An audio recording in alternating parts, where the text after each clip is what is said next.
Day 4 of the 7-day Quranic Arabic Challenge. Last time we talked about the creation of the universe. This time let's look at the creation of humanity. What does the Quran say about that? Bismillahir Rahmanir Rahim. Wassalatu wassalamu ala rasulihil kareem. Allah subhanahu wa ta'ala says in the Quran, بعد أعوذ بالله من الشيطان الرجيم خلقكم من نفس واحدة, which translates to, He, that is Allah, created you all from one single person. We were all created. In other words, if we trace back our lineage, we all go back to one single person. Who is that one single person? Of course, that one single person is Adam alayhi salam. All of humanity comes from one man. That man is Adam alayhi salam, a prophet of God. Adam alayhi salam is the first human being ever. He was created. He was created by Allah, not evolved.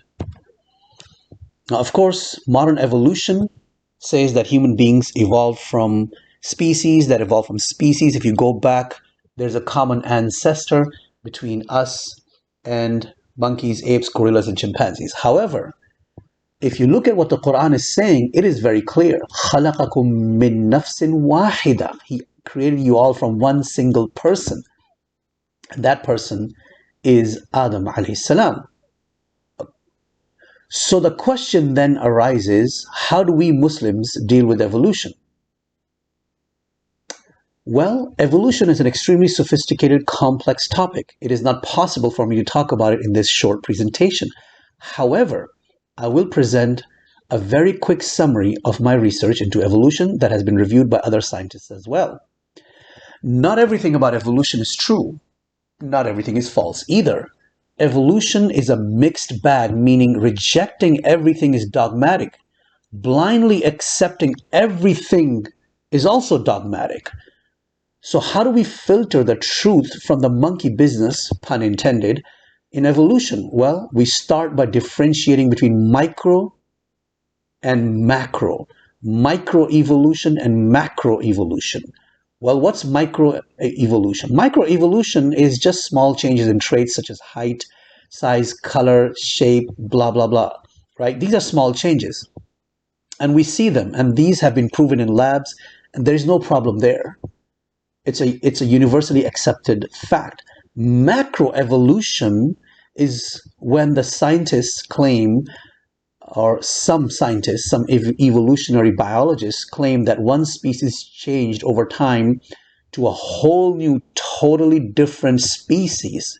This is where we find, or at least I found, a lot of problems. So which one is true, micro or macro? Well, in my opinion, I believe microevolution is absolutely true. There's no doubt about it. There's no problem with Islamic theology.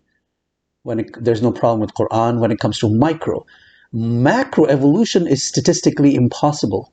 You ask any honest scientist or biologist, and if they're honest and they're not arrogant, they're not biased, they will admit, yep, it's impossible, statistically impossible. I found that there are too many unanswered questions, too many unproven assumptions. Evidence that I reviewed a lot of evidence, fossil evidence, the genetic evidence, the molecular evidence, the biogeographic evidence. All of the evidence that is presented is extremely weak. And that's all I can say about evolution. Of course, if you want to learn more, please visit my Facebook page. There's an article using this link that has a detailed summary of all my conclusions that I made regarding macroevolution, which I believe is highly problematic and impossible. So coming back to the verse, let's do the grammatical word-by-word breakdown. أعوذ بالله من الشيطان الرجيم خلقكم من نفس واحدة. He created you all from one single person. Khalaqa means he created. Kum is the connected pronoun, which means you all is the plural.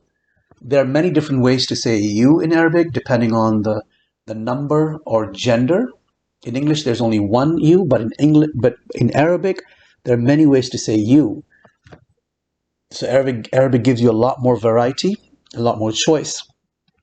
The word kum is a connected pronoun. It is the object of the verb, not the doer of the verb. The doer of the verb is implied.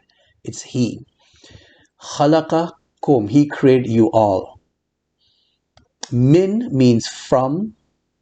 Nafs is a very interesting word in Arabic. If you look it up in the Arabic dictionaries, you will see there are 6 or 7 different meanings of the word nafs. It can mean ruh, the spirit. It can mean a person. It can mean blood. It can mean a whole bunch of other things. Here in this context, the best translation is a person. Some translators of the Quran use the word a person. You translate it as a person. Some translate it as a soul. Now, an-nafs and nafs, what's the difference? An-nafs means the person, and nafs by itself, which is what used in the Quran, means a person. And then comes an adjective, wahidatan. Wahidatan means one single, implying only one.